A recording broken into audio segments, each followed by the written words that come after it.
Good morning, everyone. I'm Neha Gallagher, Senior Research Director for Destination Analysts, and I wanted to give one more big heartfelt thank you to all of our subscribers and our donors for their support of this research. Without them, we would not be able to bring these weekly insights to the industry, so thank you. And for our webinar vets, thank you again for spending your Tuesday morning with us. And for our first-time audience members, hello, welcome, and thanks so much for tuning in. We at Destination Analysts are a team of market researchers serving the global travel and hospitality industry and beyond with deep insights into audiences, brand, and marketing performance. And here online with me today are two outstanding human beings, Erin Francis Cummings, our president and CEO, and Dave Breton, our founder and managing director. Erin and Dave are here to answer any questions you have about the research as I move through the presentation. So please use the Q&A feature or the chat function to talk to them. And the findings I'll be presenting today is based on a weekly online survey of 1,200 Americans who traveled pre-pandemic from each of the 4 major regions of the US. And new travelers are surveyed each week after the data is collected. And then it's weighted by geography and demographics so that it reflects the actual American traveling population. And today's update reflects data that was collected from this past weekend between April 2nd and the 4th. And this is independently produced research provided to help the travel industry continue to navigate and recover from this ongoing crisis. On the agenda for today, I'll share the latest on American travel sentiment and behaviors, which will then be followed by an important conversation with a panel of Black travelers. Don't miss the opportunity to hear directly from these travelers about their unique perspectives and personal experiences and how it's impacting their upcoming and future travel decisions. And this amazing panel will be moderated by the lovely Lauren Phillips, who is the Director of Research at Visit Fort Worth. She is currently waiting in the wings, but feel free to say hello to her in the chat. And the travelers you will be hearing from and learning from today are Cyrus, Francesca, and Quincy. Thank you so much for being on with us today. And before we get into the latest research findings, I wanted to start out with some context by reviewing a summary of the top headlines that Americans saw as they answered our questions this week. So COVID-19 was the third underlying cause of death in 2020 after heart disease and cancer. The CDC confirmed this last week.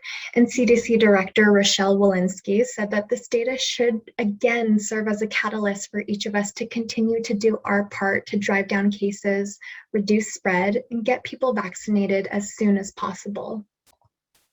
Unfortunately, though, cases are ticking upwards, with almost 64,000 new cases reported on Saturday, an increase of 19% from the average 2 weeks prior. And this is despite the rapid pace at which our country has been administering vaccines.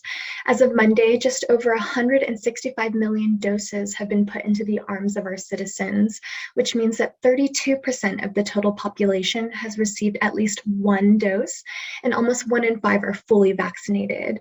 And with the growing number of Americans being vaccinated, there have also been other stories swirling about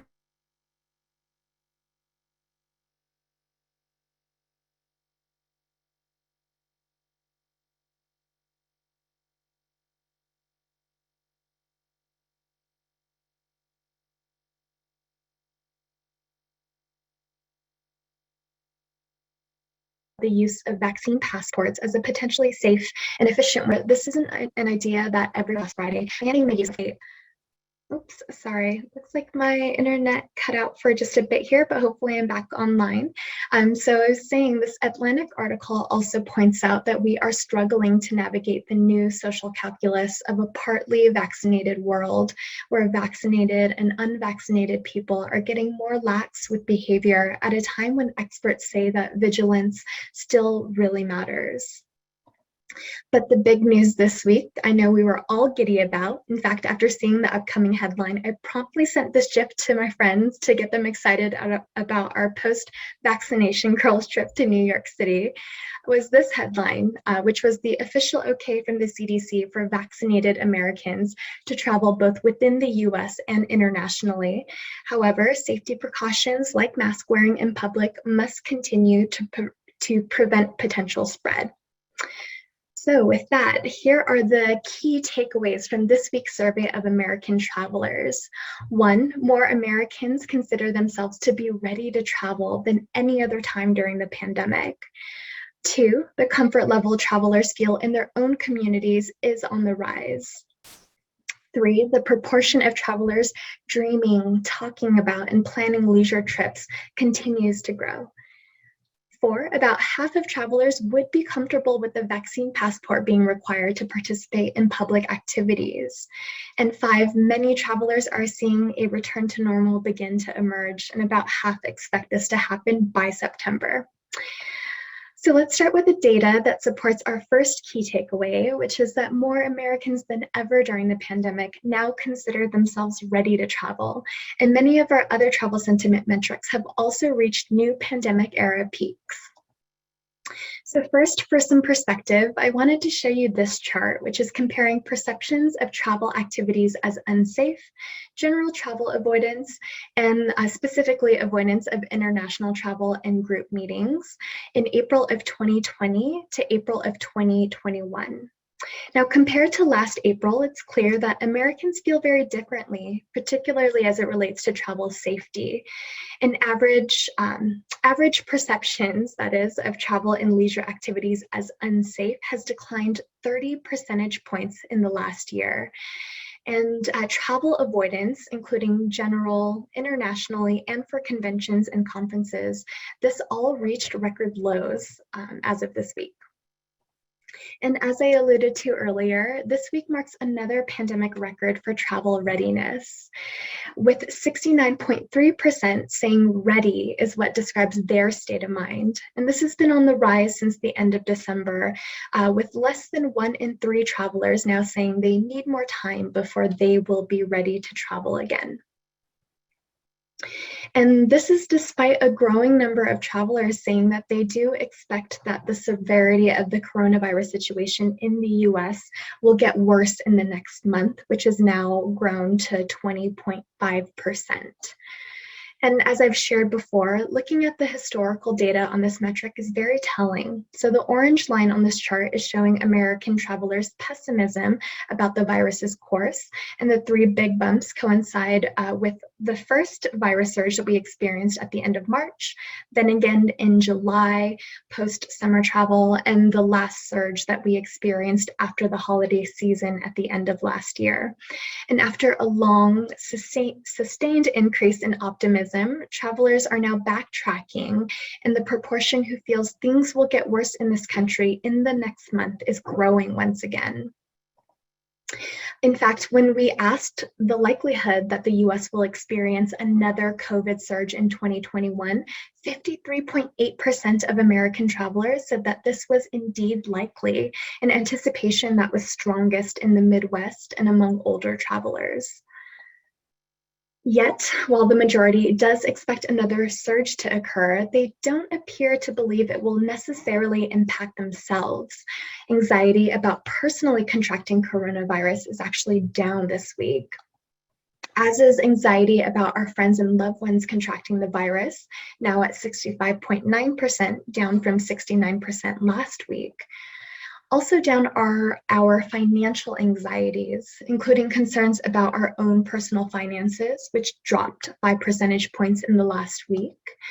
And the metric that has historically caused the most anxiety amongst Americans is our concerns for the national economy, but that's also down this week, still elevated though at 75.7%.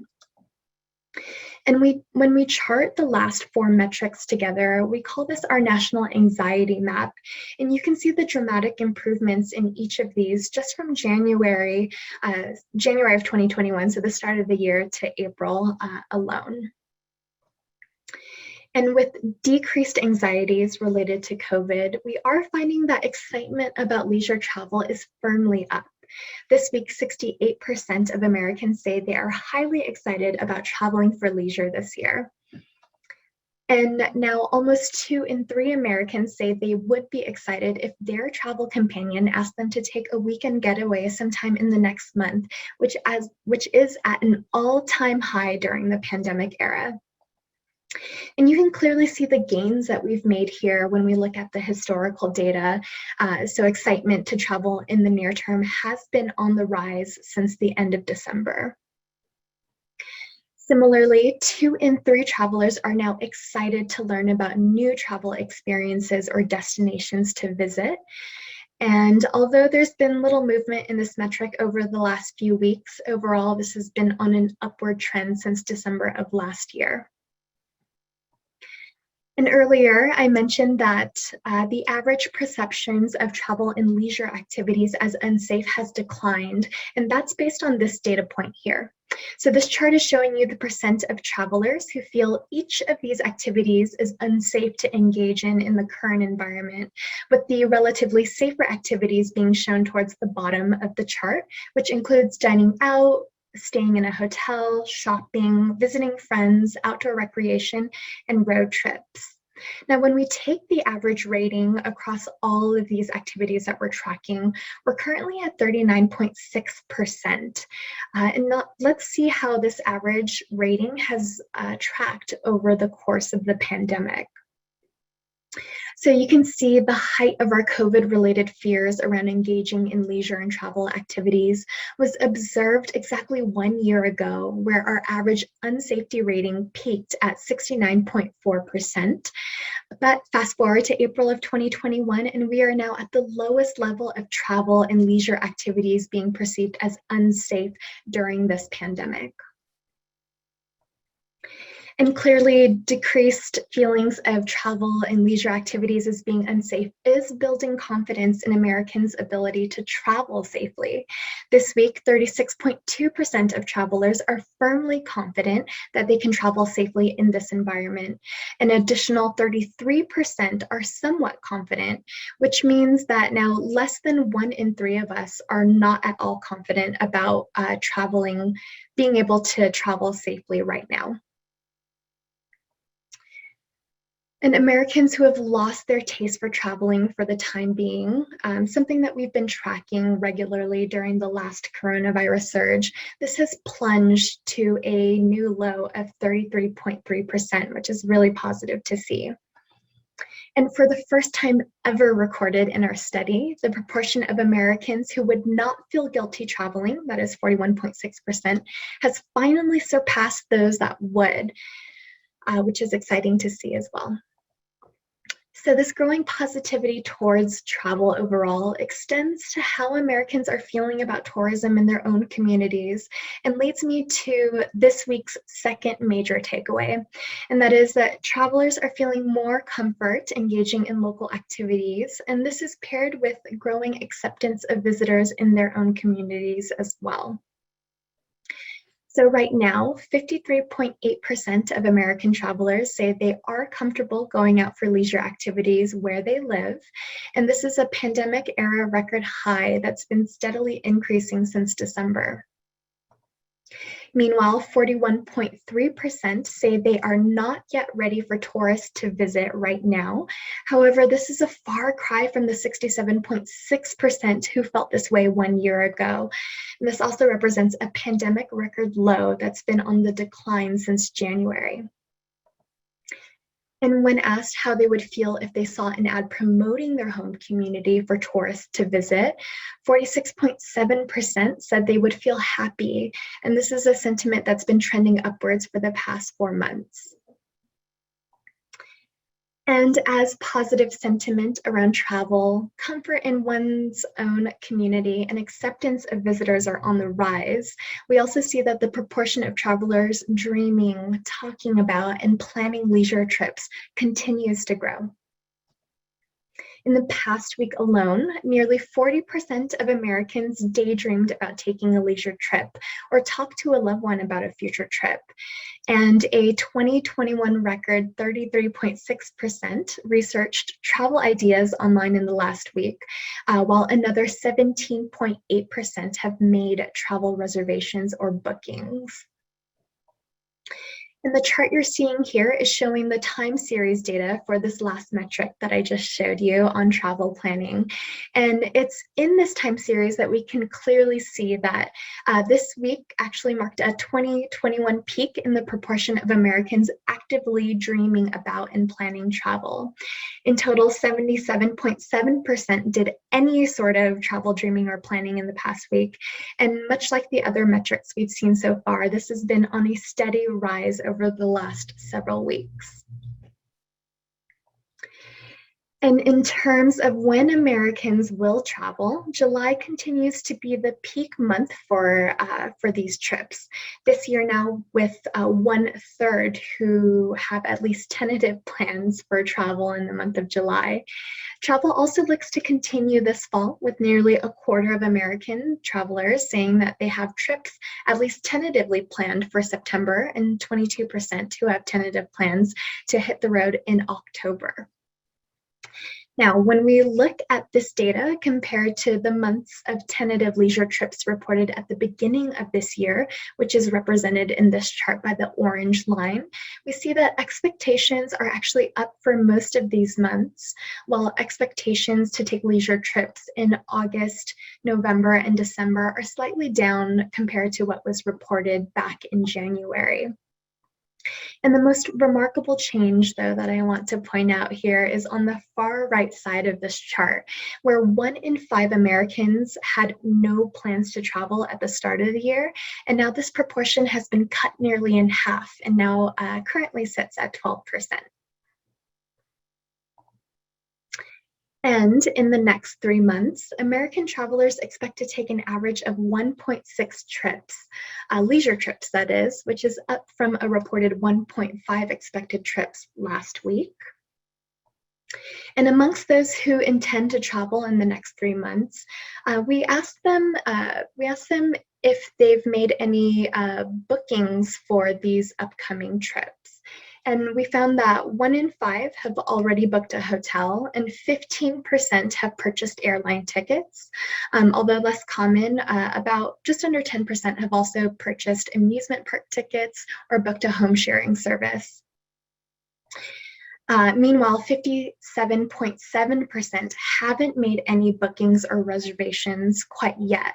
So we asked this group what's kept them from booking anything for their upcoming trips.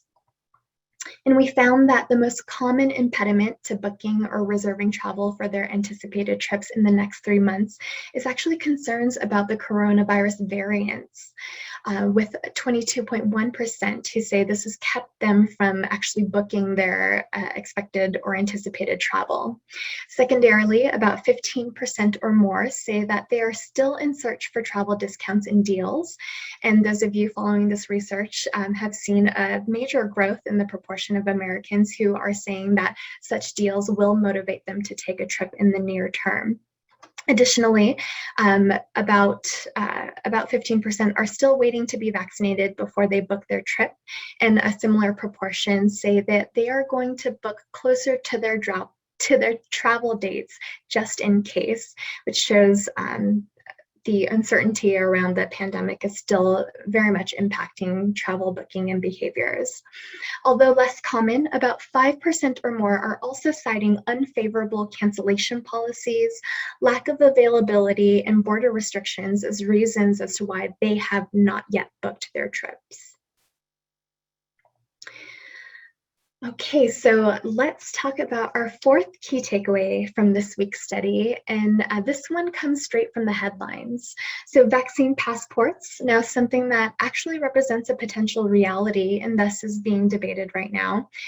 We found that actually more than half of travelers are comfortable with the notion of the use of vaccine passports being required, and there is more agreement in using these for certain activities. So first, let's look at current inoculation levels among travelers. As of this week, half of American travelers are now vaccinated, and we saw an incremental rise through February and then a jump once we hit March, and then a big leap in the last 2 weeks as the vaccine rollout has picked up steam and has become more eligible. And as you might expect, once vaccinated, these travelers are more comfortable with the idea of traveling. In fact, 81.3% of those who have been vaccinated say they are more comfortable with the idea of taking leisure trips now. So let's get to the vaccine passport concept. So we gave our survey respondents this setup. We essentially explained what a COVID-19 vaccine passport would be, which is proof that you've been vaccinated against the COVID-19 virus. And this could be digital, like a phone app, or physical, like a small paper card. But this would be something that a person could carry with them to show it if required, like before you go into the office, board an airplane, visit a restaurant, etc. And then we asked them how comfortable they would be with the idea of COVID-19 vaccine passports being used widely in the US to allow access to public activities. And we asked them to assume that the use of these passports would end when the pandemic is over. And here's what we found. So 52% of Americans said that they would be comfortable or very comfortable, almost twice the percent who say that they would be uncomfortable with the use of vaccine passports. And 17.3% say they are neutral. Interestingly, of the uncomfortable group, they are far more likely to characterize themselves as very uncomfortable with the vaccine passport concept rather than just uncomfortable. And to tell you the truth, this finding doesn't surprise us, as we've noticed throughout the pandemic that about 20% end up disagreeing with these types of pandemic protocols or rules. In this case, let's look more closely at this 21.5% who are very uncomfortable with vaccine passports to better understand them. And I want you to remember as I go through the next few slides, this is the percentages that I'm showing you are just based on this 21.5% of travelers who feel very uncomfortable with the COVID-19 passport concept. So first, if we look by age, those very uncomfortable with the vaccine passport requirement are somewhat likelier to be baby boomers or older. By region of the country, they are somewhat likelier to be in the southern region of the US and less likely to reside in the Northeast. And finally, and a final point of interest, that is, are these business and meetings travelers. Well, they are likelier to not be. In fact, less than 15% of those uncomfortable with vaccine passports are business or convention travelers. And vaccine passports aside, what do American travelers believe proof of vaccination should be required for? So our setup to find this out was this. With a list of activities, we asked true or false proof of vaccination should be required for each of the following activities. So it turns out that there is more agreement on proof of vaccination requirements for individual activities. So right now, a majority of American travelers also say that they believe proof of COVID-19 vaccination should be required for entry to the US from another country, boarding a cruise line, and also boarding a commercial flight. More than 4 in 10 say they believe vaccination proof should be required to attend an indoor performance like a concert and also to attend large-scale outdoor sporting events. 3 in 10 even currently say it should be required for indoor restaurant dining. All right, so on to our fifth and final key takeaway for this week, and I'll leave you with some positive vibes here. So we are finding that many travelers are seeing a return to normal begin to emerge, and about half expect this to fully happen by September. For a set of important life priorities and activities, we asked American travelers to rate on a 10-point scale how close to normal they feel they were. And this chart is showing you the percent who rated their return to normalcy on the high end. That is, they rated it a 10 to 8 on a 10-point scale. So at the top of this list, we see making money, being happy, and enjoying relationships with family. At the bottom of the list, the vast majority of Americans don't yet feel normalcy around traveling as they would like and attending public events. The good news is that Americans largely perceive that we've made progress towards normalcy. We've asked the same question 2 months ago at the end of January, and those results are being represented here in this chart by the light blue bars. And the darker blue is where Americans, or how Americans are feeling today. And as you can see, feelings of normalcy are up in almost every aspect that we tested, although I do wish that there was more growth in Americans being able to travel as much as they would like. But before I show you the results of the next question, let's actually do a poll. So Erin will be bringing that up on your end. So I'd love to hear overall, how close do you think we are to normal in terms of being able to resume leisure activities in the US? So I'll give you all a few moments to answer, and then I'll show you how Americans answered, or American travelers that we surveyed this week answered.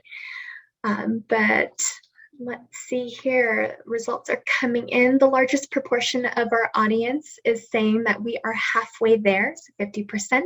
Another 22% are saying we're 60% of the way there. Another 5% saying we are 80% of the way, 1% saying we're back, baby. So let me share this results out with everyone in the audience. And let's see what American travelers actually said when we asked them this question this week. So we found that very similar to how our webinar audience answered, American travelers similarly most commonly felt that we're about halfway there on average. The mean score here is 52.6%. And we also see that the bars are stacking higher on the top part of this chart, which is indicating a perceived skew towards normalcy, which is really encouraging to see. And when we then asked when they expected their life to be back to normal fully, while 1 in 10 say it's never going to be back to normal, nearly half, 47.4%, believe that their life will be back to normal by September of this year. All right, so in summary, one last time, our key takeaways. 1, more Americans consider themselves to be ready to travel than any other time during the pandemic. Comfort levels with travelers coming to their own communities is on the rise here. The proportion of travelers who are dreaming, talking about, and planning leisure trips is growing. And about half of travelers would be comfortable with the vaccine passport being required to participate in public activities. And finally, many Americans are seeing a return to normal begin to emerge. About half expect this to happen by September. So that's a wrap on this week's research. This presentation deck and webinar recording will be subsequently emailed out to you, but you can also always access it on our website here. And these findings are only made possible by your support. So if you haven't already, I ask you to please consider donating or subscribing so we can keep these insights coming.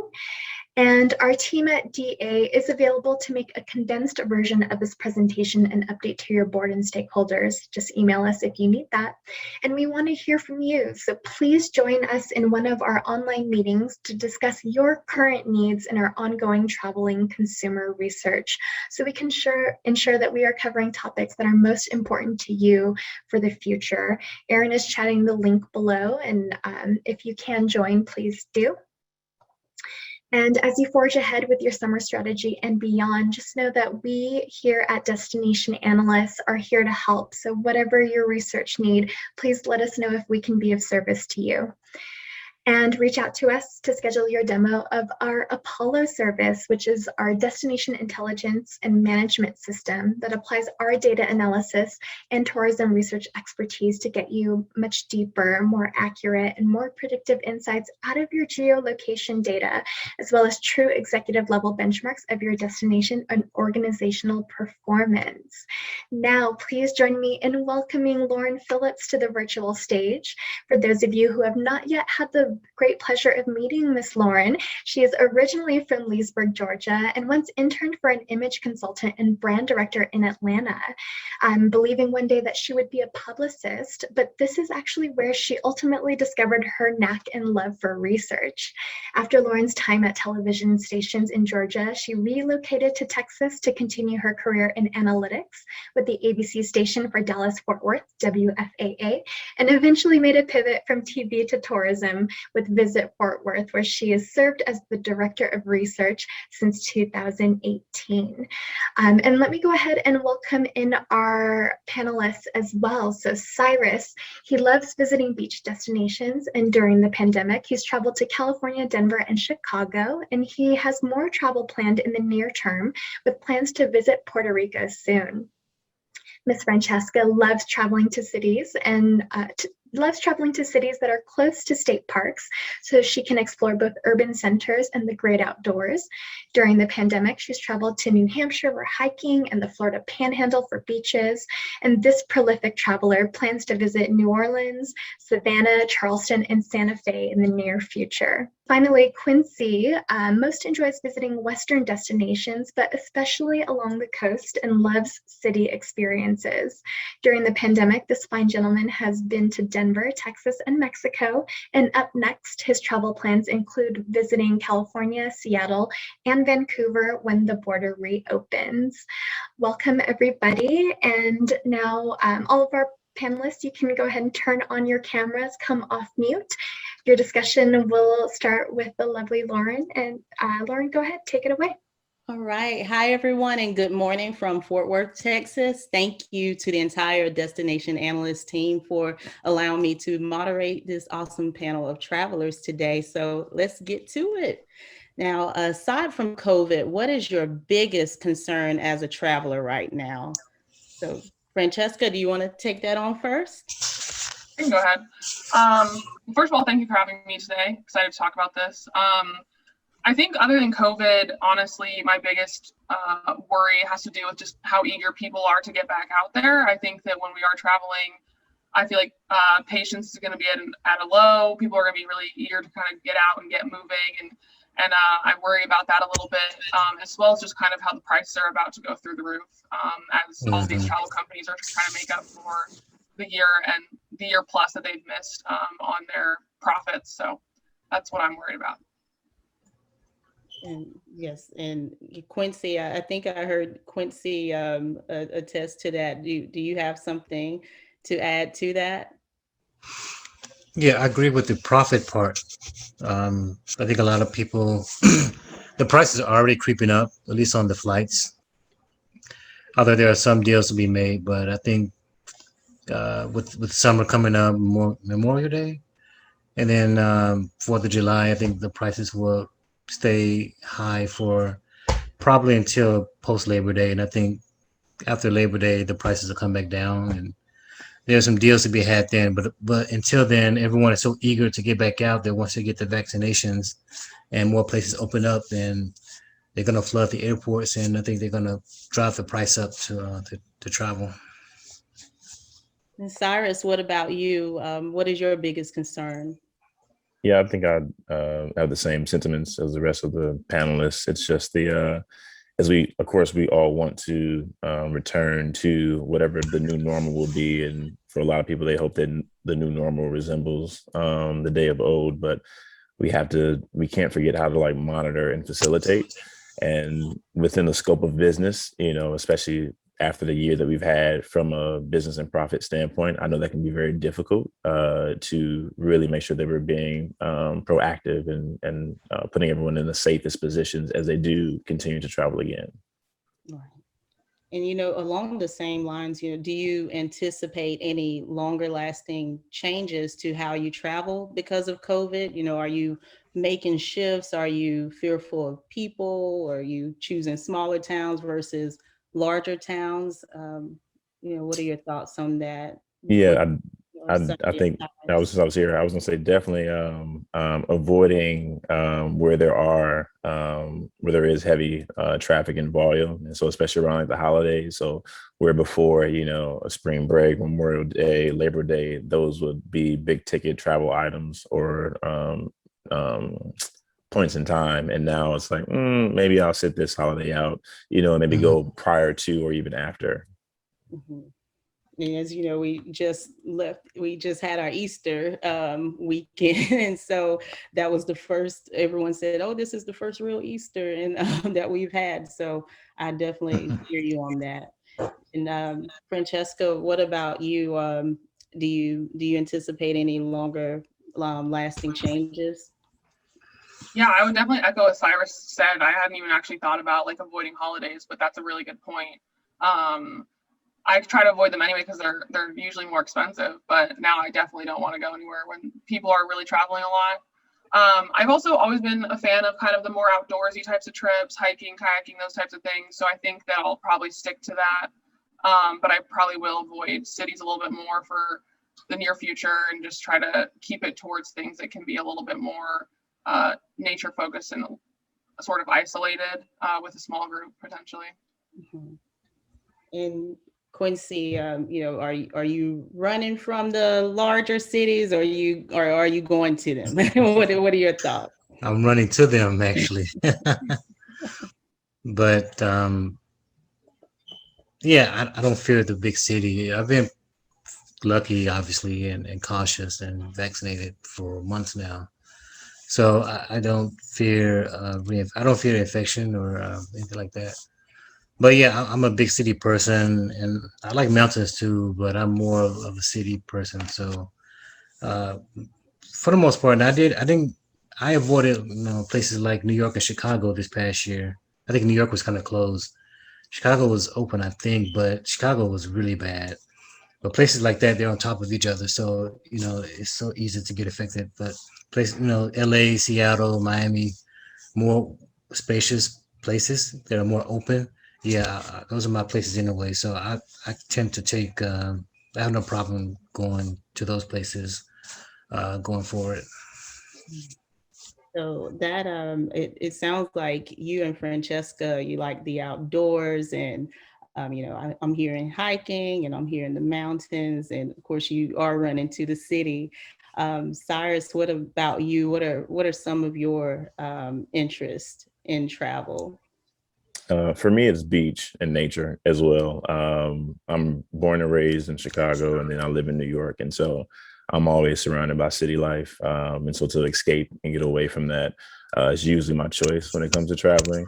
And so being able to change the landscape a bit is always my focus. And so whether that's going internationally and going out of the country, if possible, or heading west and doing a Denver or traveling around California or even Arizona. So would you all say, now that we are in this pandemic, are these travel habits that you had prior to the pandemic, or are you doing this more now than ever? It was pretty interesting because I'm actually from Denver, so a lot of people in the pandemic have been going to Denver because it's easy to kind of get away from people. But I think a lot of my travel habits are going to be relatively the same. I think one big change might be that I was really on, like, right before the pandemic, I was really on a big international kick, and I think maybe that'll slow down a bit. I'll try to explore the U.S. a little bit more, and a lot of the national parks that we have, rather than seeking out international trips as much immediately. Other than that, yeah, I think it's the same as a trip before and after, just getting outside. Does anyone have anything else to add to that conversation? I would just add, for me, it's interesting. I've backpacked several times in my adult life, and so I've always had a desire for longer term stays. Now, when I was younger, of course, that meant staying in hostels, looking for like, cheap stays and being around a lot more people. And getting older, that has changed. And then now with the pandemic, there will definitely be a pivot in how I choose where I'm staying, what lodging actually looks like. But I still prefer to be somewhere for, at least a month or 6 weeks if possible. And usually I would do that like every 2 years at max. And so with the pandemic, that changed. And my last long trip was Costa Rica, and I was able to be there for 2 months. So I missed that, but hoping to be able to get back to that. That's understandable. And so I want to make a transition about, marketers. And so what do you, with your travel plans, what do you wish destination marketers knew about you as a traveler so that they can better engage you? And Quincy, let's start with you. Things they know about me. I like a good deal. I the last few years I've traveled more internationally, so I've been going farther and farther away from the states. Uh, I, for hotels, I'm not going to be there, but I've never done a hostel. I can't do a hostel, I don't think. Um, but it doesn't have to be a 4 star or 5 star. So just a place with a nice, comfortable bed, and that's close to the city or close to wherever I'm gonna be. And if I can rent a car, I will. I have no problem driving. Um, Food places, I love tasting different types of food of the culture I'm in. So I like to get immerse myself in the places that I do go. I don't. Maybe when I was younger, but now I don't just stick to what I know. I branch out and try things that I'm not familiar with. So whatever uh, area I'm looking at, just just bombard me with all types of uh, food and people and events and destinations and cultural landmarks there. And maybe a brief bio, but something that about those places, because that's what I'll likely be into if I were to go there, or if making my decisions to go there. Okay. Well, excellent. And Francesca, what about you? What do you wish marketers knew about you so that they can better engage you? Yeah, I mean, I think it's an interesting question, and I think it's sort of layered for me. I wish that there was more representation in ads that were more related to kind of getting outside, getting in nature, because I do feel like it's a little lackluster right now. So I would love just kind of, like getting more representation in those things, so that when I go seek out those opportunities, I see people who look like me. Not that will stop me from doing it, but I feel like it may encourage other people to do it as well. And I also think that social media has created an interesting shift in Black travel. I think that there's this big push for within the Black community to kind of travel more. There's a big push to have the reputation of going to maybe more luxury places, and it's not actually as hard to afford as maybe it was previously perceived to be. So I do think that there are a lot of like luxury travel opportunities that could potentially play towards the Black market a little bit more. No pun intended. And I do think that would be a great opportunity for them as well, because there is such a desire for people to have content.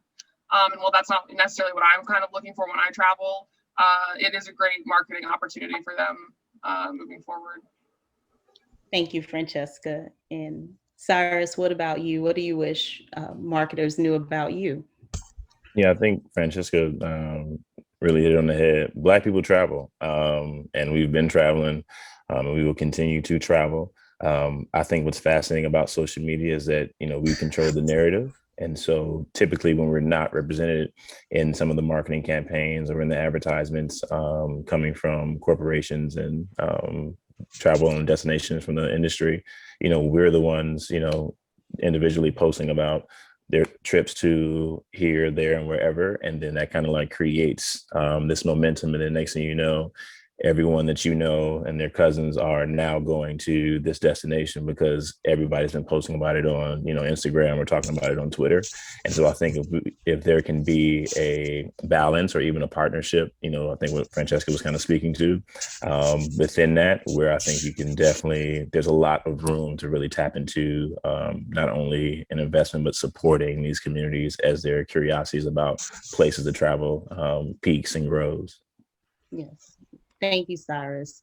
And that brings us to the next question. Who's doing it right? So have you seen any travel brands that have done a great job with engaging Black travelers at all? Francesca, let's start with you.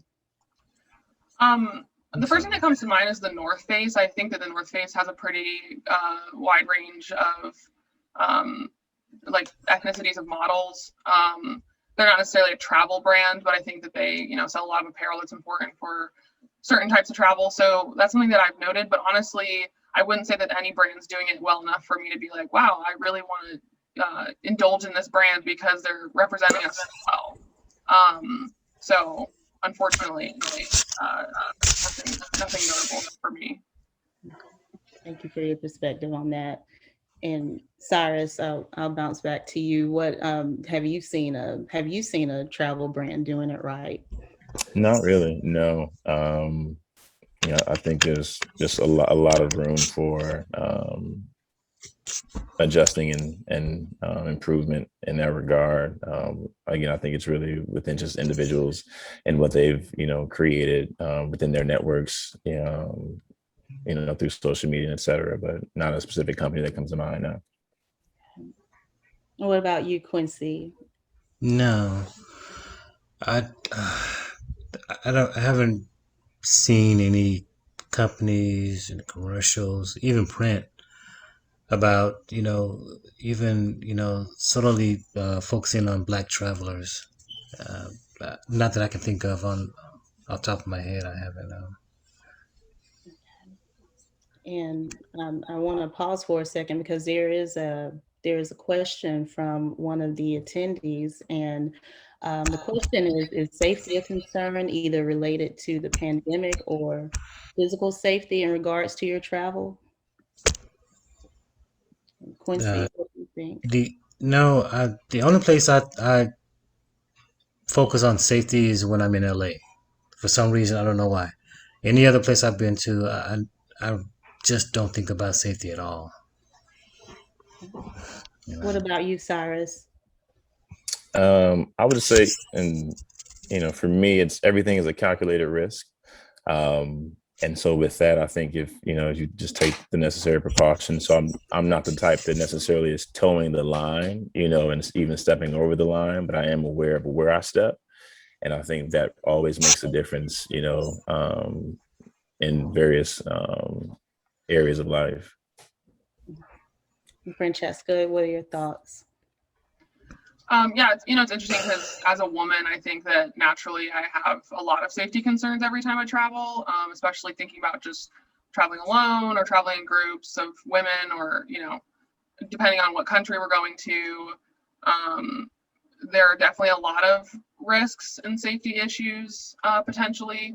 But I agree with Cyrus, everything's a calculated risk. And I think COVID-wise, as far as that's concerned, I think outside of the window of like the 2 weeks after the second vaccine, I'll feel a lot more comfortable physically going places. And I think every time you sign up for something or go somewhere, it's just kind of part of it. So I don't think it would prevent me from doing it, but it's something that I definitely think about. Lauren, hey, it's Erin jumping in. There's just. Hi, Erin. Oh, we can't hear you. Erin? Looks like we lost her, Lauren. They wanted to know about what hopes you have for your experience and what specifically appealed to you in the South. Oh, was that you cut out for a second, and so were you reading a question from the chat? Yes, just wanted to make sure you saw those, Lauren. But I know there was a question specifically for Francesca about why she chose, or why she's thinking about the South, and what she hopes to get out of that experience. Yeah, so I actually moved down to Atlanta in the middle of the pandemic. So part of it is just I haven't really traveled much in the South. There's also, being from Colorado, I think there's a lot of Black culture that I haven't really explored yet. And there's a lot of exploring that I can do in the South to kind of learn about Black history. So I think it's, it's layered as far as what I hope to get out of it. But there's so many gorgeous places in the US in general. And it's just a region that I haven't explored as much as I would like to. So that was kind of my focus for that. Thank you for catching that question, Erin. And thank you, Francesca. So next, I do want to ask you, after the murder of George Floyd last May, Black Lives Matter protests lined the streets across the world, and support for Black-owned businesses also surged. So how or did these particular occurrences change the way you plan your travel? So Cyrus, let's start with you. I can't say that it did. Unfortunately, we know violence against Black folks is a historical piece, and I would dare say almost tradition, especially here in America. It's not something that is new to us. There has always been a level of awareness and caution with how we exist in our everyday lives. And so traveling isn't exempt from that, even when we do go abroad. But I do think that consciousness is kind of fixed or built in unless we've, lived or grown up in a certain environment where we've kind of been closed off from it. But everything that happened last year, we can say that, it happened, a year before that and 2 years before that, and we can go down through the list of names. And so it's nothing about last year's events, I don't think, really changed anything or was new to the Black community, at least from my perspective. Thank you, Cyrus. And Quincy, what are your thoughts on that? No, I haven't given that much thought at all. I just haven't given it thought as far as because I know that something like that can happen anywhere. It can happen in my own city. It can happen in any major city or small town even. So there hasn't been a thought, especially hasn't been a deterrent from traveling in the States at all. Thank you. And Francesca, do you have any thoughts on that? Yeah, obviously it's an extremely unfortunate circumstance, and I'm happy that a lot of Black-owned companies were able to receive support during that time. And I hope that obviously that's a sustainable change, even though I anticipate that it will not be.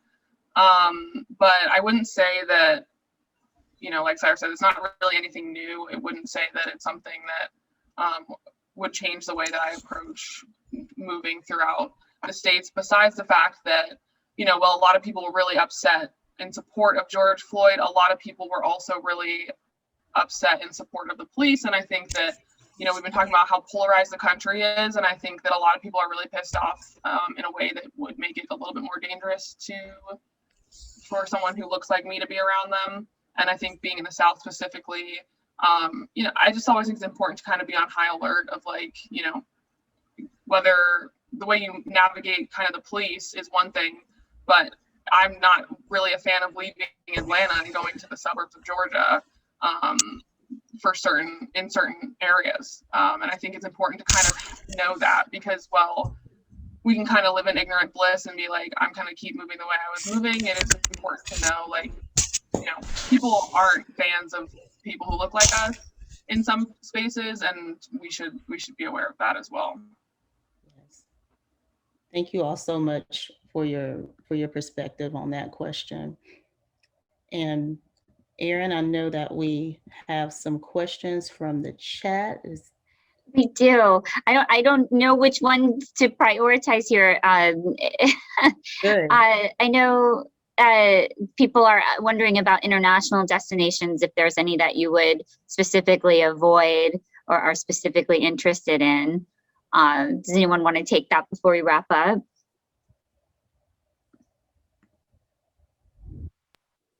I'd say in really any country in Africa that's open. I've so far I've only had the pleasure of going to Ghana, and I want to travel as many countries in the continent as possible. And so for sure, that's kind of the start for me. Yeah, I agree with that. I would love to explore Africa a little bit more. I went to Rwanda. Highly recommend to anyone who wants to go to Africa to visit Rwanda. And I would also like to get to South America. It's the only continent I haven't been to yet, and so I think there's a lot to explore there as well, and a lot of different cultures that I haven't tapped into. I was just starting. I just traveled to Asia right when the pandemic started. So when things open back up, I'll be going back to Asia, and then either from there, Africa or South America. Well, I think everyone on here loves hearing how open the world feels to you for travel. I'm sorry that we ran out of time. This always, the questions pile in at the end. I do know that people in the audience are inviting you to their businesses on tours, so we'll connect you all with them. Lauren, thank you so much for hosting this conversation. It's so wonderful to hear from all of you, and Francesca, Cyrus, and Quincy, really appreciate you being on. And as things are feeling safer, we wish you very, very happy travels in your future. And for the audience, thank you for being here with us this morning, and we hope to see you all next week. Take care, everyone.